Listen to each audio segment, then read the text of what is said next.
নমস্কার, জোহার। আপনারা প্রত্যেকে দেখেছেন যে ওয়েস্ট বেঙ্গল পুলিশ কনস্টেবল 2024-এর লিস্টে প্রায় 400-র কাছাকাছি ফেক এসটি, এবং তারই পরিপ্রেক্ষিতে যারা বঞ্চিত প্রার্থী, জেনুইন প্রার্থী যারা, তাদের আন্দোলন আর লড়াই।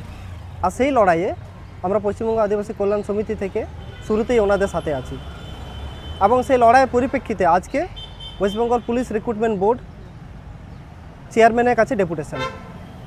আজকে যে সমস্ত ভাইয়েরা এই ডেপুটেশনে যুক্ত হয়েছিলেন, তাদের সাথে কথা বলে যে জানলাম সেটা আপনাদের সামনে ক্ষুদ্রাকারে প্রেজেন্ট করছি। ওনাদের সাথে খুবই ভালো কথা হয়েছে। ওনারা নিজেদের দাবিগুলো সামনে রাখতে পেরেছেন। দাবির মধ্যে যেটা থাকছে যে অবিলম্বে সেই সমস্ত সন্দেহজনক এসটি যাতে সেই লিস্ট থেকে বাদ যায়, এবং তারই ভিত্তিতে রেগুলার বেসিসে কমপ্লেন অভিযোগ করে আসা হয়েছে।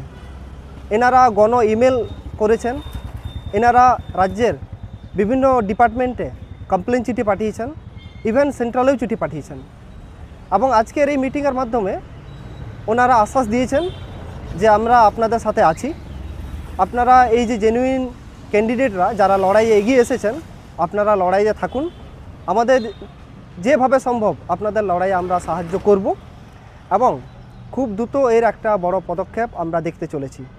তাই এই ভিডিওর মাধ্যমে আমরা আপনাদের প্রত্যেককে আমরা জানাতে চাই যে আপনারা যারা দেখছেন, সাপোর্ট করে এসেছেন, আমাদের এই সমস্ত ভাইদের সাপোর্ট করে এসেছেন, আপনারা এগিয়ে আসুন, এই লড়াইয়ের সাথে থাকুন, পাশে থাকুন, এবং এই সমস্ত ভিডিওগুলো শেয়ারের মাধ্যমে সবার কাছে ছড়িয়ে দিন।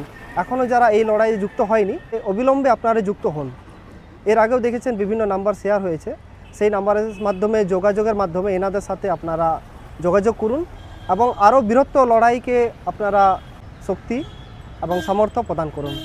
এটাই বলার। আপনাদের প্রত্যেককে নমস্কার এবং হুল জোহার।